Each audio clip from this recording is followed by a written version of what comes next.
കർത്താവിൽ പ്രിയപ്പെട്ട സഹോദരങ്ങളെ, കൃപയുടെ വലിയ ശുശ്രൂഷയിലേക്ക് അച്ഛൻ നിങ്ങൾ സ്വാഗതം ചെയ്യുന്നു. പരിശുദ്ധാത്മാവിൻ്റെ അതിശക്തമായ അഭിഷേകം ഈ സമയത്ത് എല്ലാ മക്കളുടെ മേലും കുടുംബങ്ങളുടെ മേലും ഒഴുകട്ടെ എന്ന് പ്രാർത്ഥിക്കുന്നു. കർത്താവിൻ്റെ വലിയ സംരക്ഷണം നമുക്ക് ലഭിക്കട്ടെ. എല്ലാ പ്രശ്നങ്ങളുടെ നടുവിലും കർത്താവ് നമ്മുടെ കൂടെയുണ്ടെന്നുള്ള വലിയ പ്രത്യാശയിൽ നമുക്ക് ഉറച്ചു വിശ്വസിച്ചുകൊണ്ട് മത്തായി 18-19-20 വചനം പറഞ്ഞു, 2-3 പേർ എൻ്റെ നാമത്തിൽ ഒരുമിച്ച് കൂടുമ്പോൾ അവരുടെ മധ്യേ ഞാൻ സന്നിഹിതനായിരിക്കുമെന്ന് ഈശോ പറഞ്ഞില്ലേ.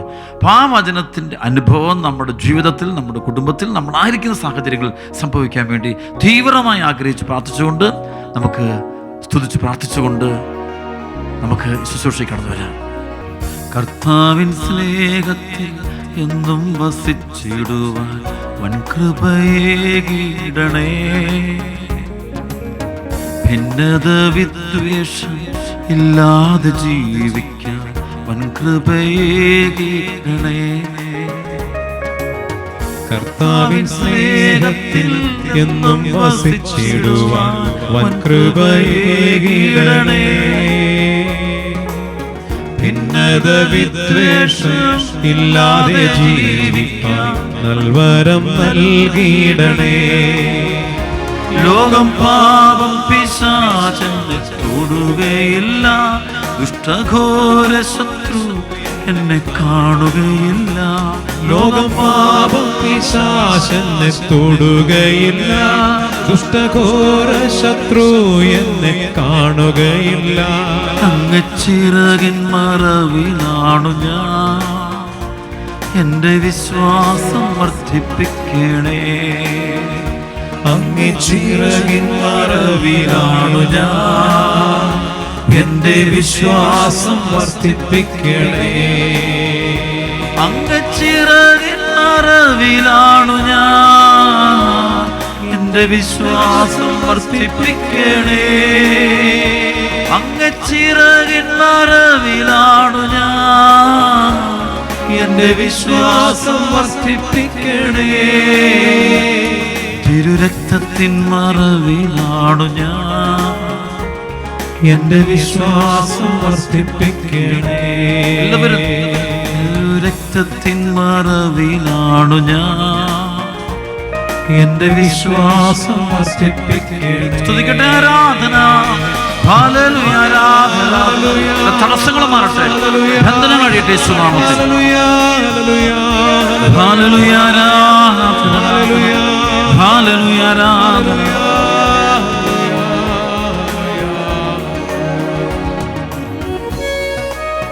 ജീവിതം മുഴുവൻ കർത്താവിന് കൊടുത്തുകൊണ്ട് ഇന്നത്തേക്ക് കടന്നു വരാം. യേശു നമ്മെ അനുഗ്രഹിക്കട്ടെ. ഇന്ന് നമുക്ക് കേൾക്കുന്ന തിരുവചനം പരിശുദ്ധാത്മാവിൻ്റെ അതിശക്തമായ തിരുവചനമാണ്. നമ്മുടെ ഹൃദയത്തിൽ നിറയുവാനും നുറുവേനി ഫലം പുറപ്പെടുവിക്കുവാൻ നമുക്ക് ആഗ്രഹിച്ച് പ്രാർത്ഥിക്കാം. യോഹന്നാന്റെ സുവിശേഷം 15-ാമത്തെ അധ്യായം 1 മുതൽ 10 വരെയുള്ള തിരുവചനങ്ങൾ. ഞാൻ സാക്ഷാൽ മുന്തിരിച്ചെടിയും എൻ്റെ പിതാവ് കൃഷിക്കാരനുമാണ്. എൻ്റെ ശാഖകളിൽ ഫലം തരാത്തതിനെ അവിടുന്ന് നീക്കിക്കളയുന്നു. എന്നാൽ ഫലം തരുന്നതിനെ കൂടുതൽ കായ്ക്കാനായി അവിടുന്ന് വെട്ടിയൊരുക്കുകയും ചെയ്യുന്നു. ഞാൻ നിങ്ങളോട് പറഞ്ഞ വചനം നിമിത്തം നിങ്ങൾ ശുദ്ധിയുള്ളവരായിരിക്കുന്നു. നിങ്ങൾ എന്നിൽ വസിക്കുവിൻ, ഞാൻ നിങ്ങളിലും വസിക്കും. മുന്തിരിച്ചെടിയിൽ നിൽക്കാതെ ശാഖയ്ക്ക് സ്വയമേവ ഫലം പുറപ്പെടുവിക്കുവാൻ സാധിക്കാത്തതുപോലെ എന്നിൽ വസിക്കുന്നില്ലെങ്കിൽ നിങ്ങൾക്കും സാധിക്കുകയില്ല. ഞാൻ മുന്തിരിച്ചെടിയും നിങ്ങൾ ശാഖകളുമാണ്. ആര് എന്നിലും ഞാൻ അവനിലും വസിക്കുന്നുവോ അവരേറെ ഫലം പുറപ്പെടുവിക്കുന്നു. എന്നെ കൂടാതെ നിങ്ങൾക്കൊന്നും ചെയ്യാൻ കഴിയുകയില്ല. എന്നിൽ വസിക്കാത്തവൻ മുറിച്ച ശാഖ പോലെ പുറത്തെറിയപ്പെടുകയും ഉണങ്ങിപ്പോവുകയും ചെയ്യുന്നു. അത്തരം കമ്പുകൾ ശേഖരിച്ച് തീയിലിട്ട് കത്തിച്ച് കളയുന്നു. നിങ്ങൾ എന്നിൽ വസിക്കുകയും എൻ്റെ വാക്കുകൾ നിങ്ങളിൽ നിലനിൽക്കുകയും ചെയ്യുന്നെങ്കിൽ ഇഷ്ടമുള്ളത് ചോദിച്ചുകൊള്ളുക, നിങ്ങൾക്ക് ലഭിക്കും. നിങ്ങൾ ധാരാളം ഫലം പുറപ്പെടുവിക്കുകയും അങ്ങനെ എൻ്റെ ശിഷ്യരായിരിക്കുകയും ചെയ്യുന്നത് വഴി പിതാവ് മഹത്വപ്പെടുന്നു. പിതാവ് എന്നെ സ്നേഹിച്ചതുപോലെ ഞാനും നിങ്ങളെ സ്നേഹിച്ചു. നിങ്ങൾ എൻ്റെ സ്നേഹത്തിൽ നിലനിൽക്കുവിൻ. ഞാൻ എൻ്റെ പിതാവിൻ്റെ കൽപ്പനകൾ പാലിച്ച് അവിടുത്തെ സ്നേഹത്തിൽ നിലനിൽക്കുന്നത് പോലെ നിങ്ങൾ എൻ്റെ കൽപ്പനകൾ പാലിച്ചാൽ എൻ്റെ സ്നേഹത്തിൽ നിലനിൽക്കും. പ്രിയപ്പെട്ട സഹോദരങ്ങളെ, ഈ തിരുവചനം നമ്മുടെ ഹൃദയത്തിലേക്ക് ഒഴുകട്ടെ. കുറച്ച് നാളുകൾക്ക് മുമ്പ് ഒരു കുടുംബം എൻ്റെ അടുത്ത് പ്രാർത്ഥിക്കാൻ വന്നു. വലിയ സഹനങ്ങളുടെ വഴിയിലൂടെ പോകുന്ന കുടുംബം. ഒരുപക്ഷേ ഒത്തിരിയേറെ തകർന്ന് തരിപ്പണമായി പോയെന്ന് നമ്മൾ പറയാവുന്ന തരത്തിലുള്ള കുടുംബം. ആ കുടുംബത്തില്ലാത്ത തകർച്ചകളൊന്നുമില്ല. മകൻ വളരെ വയലൻ്റാണ്, അപ്പനും അമ്മയിൽ നിന്നൊക്കെ അകന്ന് ജീവിക്കുന്നു. പഠിച്ചു തീർത്തുവെങ്കിലും ജോലിയൊന്നുമില്ല, കൂട്ടുകാരുടെ കൂടെ മദ്യപിച്ചും തെറ്റായ ബന്ധങ്ങളും ജഡിക പാപങ്ങളിലൊക്കെ ഏർപ്പെട്ടും. അപ്പം അങ്ങനെ ഒരു വല്ലാത്തൊരവസ്ഥയിൽ മദ്യപിച്ചും ഡ്രഗ്സ് എടുത്തും ഒക്കെ കഴിയുന്നൊരു മകന്. മകളാണെങ്കിൽ അതും അതിൻ്റെ വഴിയിലൂടെ പോകുന്നു. അവിഹിതമായ ചില ബന്ധങ്ങൾ. അതുപോലെ തന്നെ മാതാപിതാക്കളോട് വളരെ മോശമായിട്ട് പെരുമാറുന്നു. വിശ്വാസമൊന്നും എനിക്കില്ല, പ്രാർത്ഥനയില്ല എന്നെല്ലാം പറയുന്നു. അപ്പനാണെങ്കിൽ അപ്പനും അതുപോലെ തന്നെ. അപ്പൻ മദ്യപാനമുണ്ട്, കുടുംബത്തിൽ വലിയ പ്രശ്നം, കടബാധ്യത ഒരു ഭാഗത്ത്, രോഗങ്ങൾ ബാധിച്ചിട്ടുണ്ട്. ഭാര്യയ്ക്കാണെങ്കിൽ എനിക്കൊന്ന് ക്യാൻസർ പോലത്തെ രോഗം പിടിപെട്ട് അതിൻ്റെ ക്ലേശങ്ങൾ കൊണ്ട് നിറഞ്ഞിരിക്കുന്നു. അപ്പോൾ ഈ അപ്പനും അമ്മയും 2 മക്കളും ഒരുപക്ഷെ പറയുകയാണെങ്കിൽ എല്ലാവിധത്തിൽ തകർന്നു. ഒരു കുടുംബം പ്രാർത്ഥനയില്ല, ബൈബിള് വായന തന്നെ കഷ്ടിച്ച്. ചിലപ്പോഴൊക്കെ അമ്മ പ്രാർത്ഥിക്കും, അപ്പന് താല്പര്യമൊന്നുമില്ല, വല്ലവരെയും കാണിക്കാൻ വേണ്ടി മാത്രം പള്ളിയിൽ പോകും, വേറെ ഒരു വഴിയില്ല, ഒരു താല്പര്യമൊന്നുമില്ല. ആകെ ദേഷ്യം. 4 പേരും കൂടെ ഒരുമിച്ച് കൂടിയാൽ കുടുംബത്തിൽ ഭയങ്കര കലഹമാണ്, തെറിവിളിയാണ്, ശാപവാക്കാണ്. അപ്പൻ അമ്മയെ അമ്മയുടെ വീട്ടുകാരൻ കുറ്റം പറയും, അമ്മ അപ്പനെ അപ്പൻ്റെ ചരിത്രം മുഴുവൻ പറയും. അങ്ങനെ ഒരുപാട് ബന്ധനത്തിൽ കഴിയുന്ന കുടുംബം. ഈ കുടുംബം ഇവിടെ പ്രാർത്ഥിക്കാൻ വന്നു. അവർ വന്നത് ശരിക്കും അമ്മയ്ക്ക് രോഗശാന്തി കിട്ടാൻ. ആരോ പറഞ്ഞു കൊടുത്തു, അണക്കരയിൽ പോയി അച്ഛൻ്റെ അടുത്ത് പോയി പ്രാർത്ഥന മേടിച്ചാൽ മതി, അമ്മയ്ക്ക് രോഗശാന്തി കിട്ടും. അപ്പം അങ്ങനെ ഏതായാലും അവരോട് എത്തി. ഞാൻ ഇവരോട് മുഴുവൻ പറഞ്ഞു, നിങ്ങൾ പോയി കൗൺസിലിംഗ് നടത്തുക, കുമ്പസാരിക്കുക, അതിനുശേഷം പ്രാർത്ഥിക്കണം. ഡെലിവറൻസ് പ്രയറിന് 3 തലങ്ങളുണ്ട്. ആ 3 തലങ്ങളും കൃത്യമായിട്ട് പാലിക്കണം. ഒന്നൊരു ഒരുക്കമാണ്, ആദ്യത്തെ ഒരുക്കമാണ്. കൗൺസിലിംഗ് എന്ന് വെച്ചാൽ ഒരു ഡെലിവറൻസിന് വേണ്ടിയുള്ള ഒരുക്ക പ്രാർത്ഥനയുടെ സമയം, ഒരുക്ക ശുശ്രൂഷയാണ്. ആ ഒരുക്കം കഴിയുമ്പോൾ നടക്കേണ്ടത് അനുതാപമാണ്. അനുതാപത്തിൻ്റെ പരിണിതഫലമായി അതിന് 2ാമത്തെ സ്റ്റെപ്പാണ് കുമ്പസാരമെന്ന കൂദാശയുടെ സംഭവം. 3ാമത്തെ സ്റ്റെപ്പാണ് സഭയുടെ ശ്ലൈകിക അധികാരത്തോട് ചേർന്ന് നിന്നുകൊണ്ട് പരിശുദ്ധാത്മാവിൻ്റെ നിർദ്ദേശപ്രകാരം ഈ ഡെലിവറൻസിൻ്റെ പ്രാർത്ഥന അച്ഛൻ നടത്തുന്നത്. അപ്പം അതങ്ങനെയാണ് ചെയ്യേണ്ടത്. അങ്ങനെ ചെയ്തെങ്കിൽ മാത്രമേ അതിൻ്റെ ഫലം ഉണ്ടാകുള്ളൂ, കൃപ പ്രവർത്തിക്കുള്ളൂ. അപ്പോൾ കൗൺസിലിങ്ങിൽ അത്യാവശ്യം അവർ ഒരുങ്ങി. അതിനുശേഷം പോയി കൗൺസിലിംഗ് നടത്തിയ ആൾ ശരിക്കും അവരെ നല്ലൊരു അനുതാപത്തിൽ കുമ്പസാരക്കൂട്ടിലേക്ക് നയിച്ചു. കുമ്പസാരമെന്ന് കൂദാശ സ്വീകരിക്കാനായിട്ട് അവർ ഒരുക്കി. നല്ല അനുതാപം ഉണ്ടായി. ജീവിതത്തിൽ വന്നുപോയ എല്ലാ തെറ്റുകളെ ഓർത്ത് അനുദപിച്ചു. നമുക്കറിയാം, തിരുവചനം പറയും, പ്രഭാഷകൻ 18:24-25, പശ്ചാത്തപിക്കുന്നവർക്ക് തിരിച്ചു വരാൻ അവിടുന്ന് അവസരം നൽകും, ചഞ്ചല ഹൃദയർക്ക് പിടിച്ചു നിൽക്കുവാൻ അവിടുന്ന് പ്രോത്സാഹനം നൽകും. കർത്താവിലേക്ക് തിരിഞ്ഞ് പാപം പരിത്യജിക്കുകയും അവിടുത്തെ സന്നിധിയിൽ പ്രാർത്ഥിക്കുകയും അകൃത്യങ്ങൾ പരിത്യജിക്കുകയും ചെയ്യും. അത്യുന്നതത്തിലേക്ക് തിരിയുകയും അകൃത്യങ്ങൾ ഉപേക്ഷിക്കുകയും മ്ലേച്ഛതകളെ കഠിനമായി വെറുക്കുകയും ചെയ്യും. അപ്പോൾ ആ കുടുംബം ആ വചനം അതേപടി പാലിച്ചുകൊണ്ട് അപ്പനും അമ്മയും മക്കളും അനുദപിച്ചു, നന്നായിട്ട് കുമ്പസാരിച്ചു. അവർക്ക് ജീവിതം കരകയറണമെന്ന് ആഗ്രഹമുണ്ട്, പക്ഷേ സാധിക്കുന്നില്ല. ഒരുപക്ഷെ അവരുടെ ചരിത്രം, അവർ കൗൺസിലിങ്ങിൻ്റെ കാര്യങ്ങളും പിന്നീട് എല്ലാം എൻ്റെ അടുത്ത് വരുമ്പോൾ കാണാം, ഇവർ അന്ധവിശ്വാസങ്ങളുടെ വഴിയിൽ പോയിട്ടുണ്ട്. മന്ത്രവാദികളെ, സാത്താനെ ആരാധിക്കുന്ന ആളുകളുടെ അടുക്കളൊക്കെ പോയിട്ടുണ്ട്. ഈ യുവാക്കൾ, ഈ മോള് എല്ലാം തന്നെയും ഈ അന്ധവിശ്വാസം, സാത്താൻ്റെ ആരാധനയുടെ കാര്യങ്ങളുമായി ബന്ധപ്പെടുന്ന സംഭവങ്ങളിൽ നേരിട്ടും പരോക്ഷമായിട്ടൊക്കെ ഏർപ്പെട്ടിട്ടുണ്ട്. വിശ്വാസത്യാഗം തന്നെ മകനിലൊക്കെ, ദൈവവിശ്വാസം, പള്ളിപ്പൊക്കൊന്നുമില്ല, കുമ്പസാരമൊന്നുമില്ല. അപ്പം അങ്ങനെ അതുകൊണ്ട് തന്നെ തകർച്ചകൾ കൂടുക. ദൈവത്തിന് അകന്നു പോകും തോറും അപകടങ്ങൾ കൂടിക്കൊണ്ടിരിക്കും. ധൂർത്തപുത്രൻ പിതാവിൻ്റെ ഭവനത്തിൽ ഇറങ്ങിപ്പോകുമ്പോൾ ആദ്യം ഒരു സുഖമുണ്ടെങ്കിലും പിന്നീട് അത്ര സുഖമല്ല ജീവിതം. ആദ്യം കുറേ പണം കൊണ്ടുള്ള കുറേ ജീവിതവും ആഘോഷവും ഭക്ഷണവും ആർഭാടവും പാർട്ടികളും ഒക്കെ നടക്കുന്നുണ്ടെങ്കിലും പിന്നീട് ഇതെല്ലാം തീർന്നു പോകുന്നതും ആ സന്തോഷം മുഴുവൻ അസ്തമിക്കുന്നതും വലിയ ദുഃഖത്തിലേക്കും നിരാശയിലേക്കും പോകുന്നതായിട്ട് തിരുവചനം പറയുന്നുണ്ട്. അതാണ് ലൂക്കാസ് സുവിശേഷത്തിൽ നമ്മൾ കണ്ടുമുട്ടുന്ന 15-ാമത്തെ അധ്യായത്തിൽ 11 മുതൽ 24 വരെയുള്ള തിരുവചനത്തിൽ, അത് 23, 24 വചനം പറയുന്നുണ്ട്. കൊഴുത്ത കാളക്കുട്ടിയെ കൊണ്ടുവന്ന് കൊല്ലുവിൻ, നമുക്ക് ഭക്ഷിച്ചാഹ്ലാദിക്കാം. എൻ്റെ മകൻ മൃതനായിരുന്നു, അവനിതായി വീണ്ടും ജീവിക്കുന്നു. അവൻ നഷ്ടപ്പെട്ടിരുന്നു, ഇപ്പോൾ വീണ്ടും കിട്ടിയിരിക്കുന്നു. അവൻ ആഹ്ലാദിക്കാൻ തുടങ്ങി. അവൻ മരിച്ചവനായിരുന്നു, ഇപ്പോൾ ജീവിക്കുന്നു. മരിച്ചവെന്ന് വെച്ച് കഴിഞ്ഞാൽ ദൈവത്തിൽ നിന്ന് അകന്നു കഴിയുന്ന ഏതോ ഒരു ജീവിതവും മരിച്ച ജീവിതങ്ങൾക്ക് തുല്യമാണ്. ശവക്കല്ലറകൾക്ക് തുല്യമാണത്. ജീവിതം തീർന്നതാണത്. പക്ഷെ ഈശോയിലേക്ക് തിരിച്ചു വരുമ്പോൾ അവൻ ജീവിതം കിട്ടുക, ആത്മരക്ഷയുണ്ടാകുക, അവൻ്റെ പ്രശ്നങ്ങൾക്ക് ഉത്തരവുണ്ടാകുക. അപ്പോൾ അവർ കൗൺസിലിങ്ങിന് ശേഷം നല്ല കുമ്പസാരം, ഇവിടെ നല്ല രീതിയിൽ പ്രാർത്ഥിച്ച് ഒരുങ്ങിയിരുന്ന് കുമ്പസാരിപ്പിക്കുന്ന വൈദികരുണ്ട്.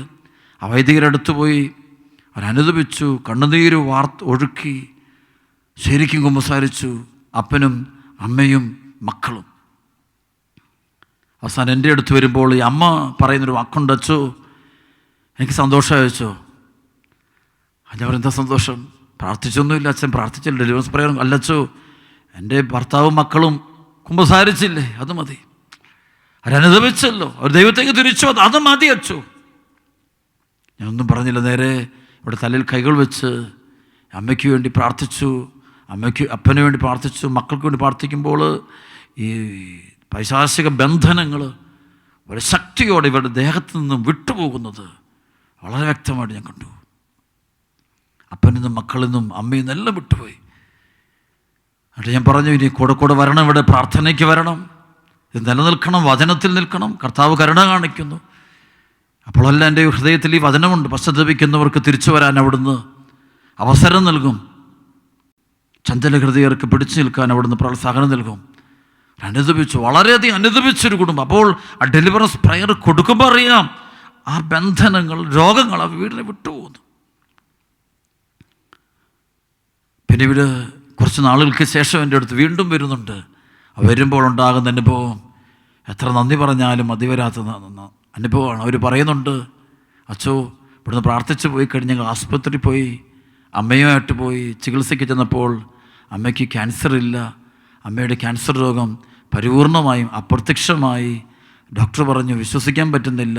വലിയ ഹീലിംഗ് നടന്നു, ബന്ധനം ഒഴിഞ്ഞു, അതിൽ സമാധാനം വെച്ചു, രക്ഷപ്പെട്ടു. കുടുംബത്തിൽ പ്രാർത്ഥനയുണ്ട്. ഇപ്പോൾ ഭർത്താവ് കുടിക്കുന്നില്ല. മകൻ വൈകുന്നേരം വീട്ടിൽ വരുന്നുണ്ട്. മകളും അമ്മ പറയുന്നത് കേൾക്കാൻ തുടങ്ങി. ജീവിതം വീണ്ടും ഒരു കൗൺസിലിംഗ് ഇവിടെ നടത്തി. എനിക്ക് തോന്നുന്നു 2-3 പ്രാവശ്യം അവർ കുമ്പസാരിച്ച് പ്രാർത്ഥിച്ചൊരുങ്ങി വന്ന് ഡെലിവറൻസ് പ്രയർ പിന്നീടും മേടിച്ചു. ഇപ്പോഴെനിക്ക് വളരെ അടുത്തറിയാം ആ കുടുംബം ഇന്ന് വലിയൊരു സമാധാനത്തിൻ്റെ, അനുഗ്രഹത്തിൻ്റെ ഭവനമായിട്ട് മാറി. ഈശോ പറഞ്ഞ വചനം എത്രയോ കറക്റ്റാത്. അതായത് യോഹന്നാന്റെ സുവിശേഷം 15-ാം അധ്യായത്തിൽ പറയുന്ന പോലെ, എന്നെ കൂടാതെ നിങ്ങൾക്ക് ഒന്നും ചെയ്യുക സാധ്യമല്ല. എന്നെ കൂടാതെ നിങ്ങൾക്കൊന്നും ചെയ്യുക സാധ്യമല്ല. യോഹന്നാൻ 15-ന്റെ 5-ാമത്തെ വചനം പറയുക. അതിനുശേഷം പറയുന്നുണ്ട്, എന്നിൽ വസിക്കാത്തവൻ, 6-ാമത്തെ വചനം യോഹന്നാൻ 15-ന്റെ 6, എന്നിൽ വസിക്കാത്തവൻ മുറിച്ച ശാഖ പോലെ പുറത്തേക്ക് എറിയപ്പെടുകയും ഉണങ്ങിപ്പോവുകയും ചെയ്യുന്നു. ഒരുപാട് മക്കളൊന്ന് ഉണങ്ങിപ്പോകുന്നുണ്ട്, തകർന്നു പോകും. കാരണം ഈശോയുമായിട്ടുള്ള ബന്ധം മുറിഞ്ഞതുകൊണ്ടാണ്. ഒരുപക്ഷെ അവരുടെ ജീവിതം നോക്കുമ്പോൾ ഭാര്യയുണ്ട്, ഭർത്താവുണ്ട്, മക്കളുണ്ട്, അപ്പനും അമ്മയുണ്ട്, സഹോദരങ്ങളുണ്ട്, പണമുണ്ട്, ജോലിയുണ്ട്, എല്ലാം ഉണ്ടെങ്കിലും തകർന്നു പോകുന്നതിന് കാരണം ഈശോയുമായിട്ടുള്ള ബന്ധമില്ല. അനുദപിച്ചിട്ടില്ല, പശ്ചാത്തപിച്ചിട്ടില്ല, തിരികെ വന്നിട്ടില്ല, ഈശോയുടെ സ്നേഹത്തിലേക്ക് വന്നിട്ടില്ല, ദൈവ സ്നേഹത്തിലേക്ക് വന്നിട്ടില്ല. പ്രിയപ്പെട്ട സഹോദരങ്ങളെ, നമ്മുടെ ജീവിതത്തിൻ്റെ അടിത്തറ ഈശോയാണ്. നമ്മെ സൃഷ്ടിച്ച ദൈവമുണ്ട്. ആ ദൈവവുമായിട്ടുള്ള സ്നേഹബന്ധം, കൂട്ടായ്മ, അത് വിച്ഛേദിച്ചുകൊണ്ട് നമുക്ക് ഒരിക്കലും ഈ ഭൂമിയിൽ നമുക്ക് ജീവിക്കാൻ പറ്റില്ല. ജീവിച്ചാലും വളർന്നൊന്ന് പറഞ്ഞുകൊണ്ടിരിക്കുമ്പോൾ തന്നെ തകർച്ചകളും അപകടങ്ങളും ആപത്തുകളും നമുക്കുണ്ടാകും. അതുകൊണ്ടാണ് യാക്കോബ് ലേഖനം 4:4-5 വചനം പറയും, ലോകത്തോടുള്ള മൈത്രി ദൈവത്തോടുള്ള ശത്രുതയാണ് നിങ്ങൾക്ക് അറിഞ്ഞുകൂടെ. ലോകത്തിൻ്റെ മിത്രമാകാൻ വേണ്ടി ശ്രമിക്കുന്നവന് ദൈവത്തിൻ്റെ ശത്രുവായി തീരും. കാരണം മറ്റൊന്നുമില്ല, ദൈവബന്ധം വിച്ഛേദിച്ചുകൊണ്ട് ലോകത്തിലേക്ക് പോകുമ്പോൾ അവിടെ അപകടങ്ങളാണ്, കരിഞ്ഞു പോവും, അനേക ജീവിതങ്ങൾ, കുടുംബങ്ങൾ തകർന്നു പോകും. നമുക്കറിയാം, പാപിനി കർത്താവിൻ്റെ പാദം ഒന്ന് കഴുകി പാപമോചനം യാചിക്കുന്ന സമയം നമുക്കറിയാം, ഒരുപക്ഷെ അവൾ അതിനു മുമ്പ് ഒരുപാട് പ്രാവശ്യം ഈ പാപത്തിൻ്റെ പടുകൂടിയിൽ നിന്ന് രക്ഷപ്പെടാൻ വേണ്ടി ആഗ്രഹിച്ചിട്ടുണ്ടാകാം, പരിശ്രമിച്ചിട്ടുണ്ടാകാം, രമ്യതപ്പെട്ടു പല വിധത്തിൽ അവർ പരസ്പരം പലതും പക്ഷെ അതുകൊണ്ടൊന്നും അവൾ പാപം വിട്ടുപോകുന്നില്ല, ആസക്തി വിട്ടുപോകുന്നില്ല. അപ്പോൾ അവൾക്കൊരു കാര്യം മനസ്സിലായി, ഈ മുട്ടുകുത്തേണ്ടത് ആളുകൾ നാട്ടുകാരുടെ മുമ്പിലല്ല, ആദ്യം ഈ പാപമോചനം കിട്ടേണ്ടത് ഈശോയിൽ നിന്ന്, ഈശോയുടെ അടുത്താണ്, ഈശോയുടെ അടുത്തേക്ക് പോകേണ്ടത്. അവിടെയാണ് അവിടെ പോയി പാപമോചനം മേടിച്ചെടുത്താൽ പ്രയോജനമുള്ളൂ, നിലനിൽക്കുന്ന അനുഭവം ഉണ്ടാകുള്ളൂ. വേറെ ആരോടും പറഞ്ഞിട്ട് കാര്യമില്ല, ആരെയും ബോധ്യപ്പെടുത്തിയിട്ട് കാര്യമില്ല, ആഗ്രഹങ്ങൾ വെച്ചുകൊണ്ട് പോയിട്ട് കാര്യമില്ല. നേരെ മറിച്ച് സന്നിധിയിൽ നിന്ന് പാപമോചനം മേടിച്ചെടുക്കുക, രക്ഷാകരമായ പാപമോചനം നേടിയെടുക്കുക. അതാണ് പ്രധാനപ്പെട്ടതെന്ന് നമ്മൾക്ക് മനസ്സിലായി. അതുകൊണ്ടാണ് അവൾ ഈശോയുടെ അടുക്കിലേക്ക് പോകുന്നതും. ഈശോയുടെ അടുക്ക് അവിടെ ചെല്ലുമ്പോൾ ശിമയോൻ്റെ വീട്ടിൽ ഭക്ഷണത്തിനിരിക്കുമ്പോൾ ആളുകളൊക്കെ പലതും പിറുപിറുക്കും. പക്ഷെ അവൾ നല്ല കുമ്പസാരം നടത്തുക. ഒരു കുമ്പസാരം എന്ന കൂദാശയുടെ പവർ അത്ര വലിയ പവറാണത്. അവിടെയാണ് രക്ഷയിരിക്കുന്നത്. അവിടെ ദൈവവുമായിട്ട് അനുരഞ്ജനപ്പെട്ട് കഴിയുമ്പോൾ ധീയായിരിക്കുന്ന സാഹചര്യങ്ങളെല്ലാം നിന്നോട് സഹകരിക്കും, നിന്റെ കുടുംബം നിന്നോട് സഹകരിക്കും, നിന്റെ മക്കളിൽ അത്ഭുതങ്ങൾ സംഭവിക്കും, ഭാര്യയിൽ മാറ്റങ്ങൾ വരും, ഭർത്താവിൽ മാറ്റം വരും, നിന്റെ ജീവിതത്തിൽ മാറ്റം വരും, ജോലി സ്ഥലത്ത് മാറ്റം വരും, കൃഷിയിടങ്ങളിൽ മാറ്റം വരും.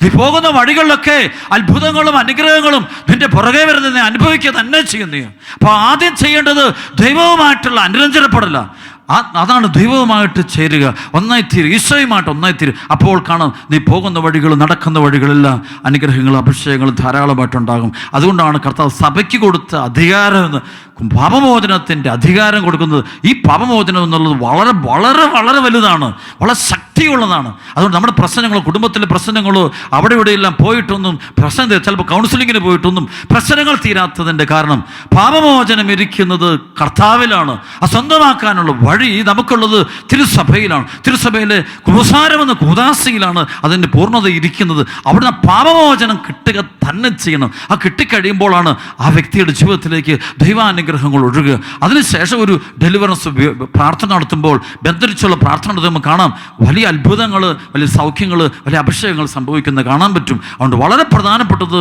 കുമ്പസാരമെന്ന കൂദാശയിലൂടെ ഉള്ള ആ പാപമോചനമാണ്. അപ്പോൾ അത് ഈശോ ആഗ്രഹിക്കുന്നുണ്ട്. പ്രിയപ്പെട്ട സഹോദരൻ, വീണ്ടും ഞാൻ വചനത്തിലേക്ക് വരും. അത് മുന്തിരിച്ചെടിയുടെ തായ്തണ്ടിനോട് ചേർന്നിരുന്നെങ്കിൽ മാത്രമേ അത് ഫലം പുറപ്പെടുവിക്കുകയുള്ളൂ, അതിന് പച്ചപ്പുണ്ടാകുകയുള്ളൂ, അല്ല വളർച്ച ഉണ്ടാകുകയുള്ളൂ. അല്ലാതെ അത് വേറിട്ട് നിൽക്കുന്നത് ഒന്നും അത് ഫലം പുറപ്പെടുവിക്കില്ല, അത് കരിഞ്ഞു പോവുക തന്നെ ചെയ്യും. അവിടെ ഇന്ന് നമുക്ക് അനുദപിക്കാം, കർത്താവിനോട് ഐക്യപ്പെടാം. എത്രയും വേഗത്തിൽ നല്ലൊരു കുമ്പസാരം നടത്തിക്കൊണ്ട് പാപമോചനം നേടിയെടുക്കാം. ഹൃദയം മുഴുവൻ കർത്താവ് തുറന്നു വയ്ക്കാം. അറിയാതെ ജീവിതത്തിൽ വന്നുപോയ തെറ്റുകളെല്ലാം ഏറ്റുപറഞ്ഞ് പാപക്ഷമ മേടിച്ചെടുക്കാം. അപ്പോൾ നമ്മളിലേക്ക് ആ ദൈവത്തിൻ്റെ ആത്മാവ് ഒഴുകും, ജീവരസം നമ്മുടെ ആത്മാവിലേക്ക് ഒഴുകപ്പെടും, പരിശുദ്ധാത്മാവിൻ്റെ കൃപ ഒഴുകപ്പെടും. അപ്പോൾ നമ്മൾ പോകുന്ന വഴിയിൽ, ജോലി സ്ഥലത്ത്, നമ്മൾ ആയിരിക്കുന്ന മേഖലയിൽ പരിശുദ്ധാത്മാവിൻ്റെ യഥാർത്ഥമായ പ്രവർത്തനം സംഭവിക്കുക തന്നെ ചെയ്യും. ദൈവം നമ്മെ എല്ലാവരും അനുഗ്രഹിക്കട്ടെ. പ്രാർത്ഥന പൂർവ്വം നമുക്ക് ഈ ആരാധന പങ്കെടുത്ത് വിടുതലിനായിട്ട് പ്രാർത്ഥിക്കാം.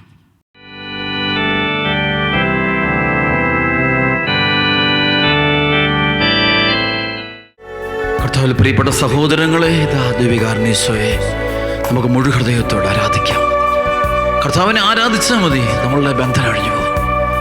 ഈശോയെ ആരാധിക്കാത്തതാണ് നമ്മുടെ ജീവിതത്തിൻ്റെ പ്രശ്നം. കാരണം ഈശോയ്ക്ക് ഒന്നാം സ്ഥാനം കൊടുക്കാത്തതാണ്. ഈശോ പറഞ്ഞിട്ടുണ്ടല്ലോ, ഞാനാണ് നിങ്ങളുടെ ദൈവമായ കർത്താവ്, ഞാനല്ലാതെ മറ്റൊരു ദൈവം നിങ്ങൾക്ക് ഉണ്ടാകരുത്. മുഴു ഹൃദയത്തോടെ, മുഴു ആത്മാവോടെ, സർവശക്തിയോടെ ഈ പരിശുദ്ധ കുർബാന എഴുന്നള്ളിരിക്കുന്ന പരിശുദ്ധ ത്രിത്വത്തെ, പിതാവും പുത്രനും പരിശുദ്ധാത്മാവുമായ ത്രിയേക ദൈവത്തെ നമുക്ക് ആരാധിക്കാം, അനുഗ്രഹം പ്രാപിക്കാം, അഭിഷേകം നേടിയെടുക്കാം. Abba Father, we love you, we praise you, we adore you. Abba Father, we love you, we praise you, we adore you. Glorify thy name, glorify glorify thy name, glorify thy name, glorify thy name, all the earth.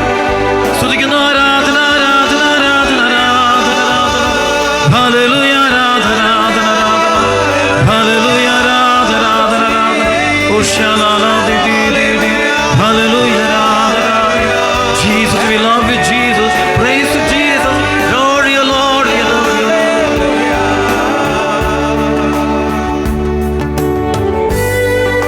തുറന്നു പിടിച്ച് ആരാധിക്കാം.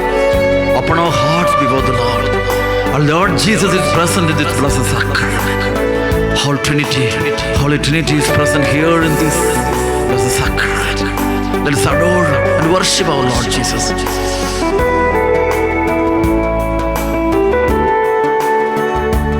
Oh Jesus, we love you, we praise you, we adore you. Oh Jesus, we love you, we praise you, we adore you.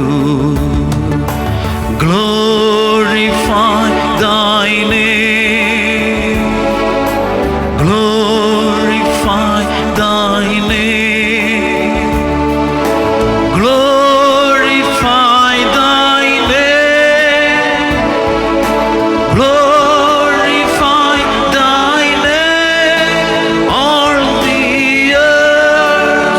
Hallelujah, hallelujah, hallelujah, hallelujah, hallelujah. Jesus, we love you, we praise you, adore you.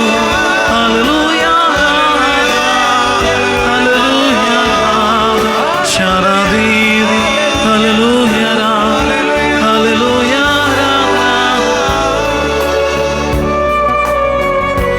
Oh Jesus, we love you, we praise you, we adore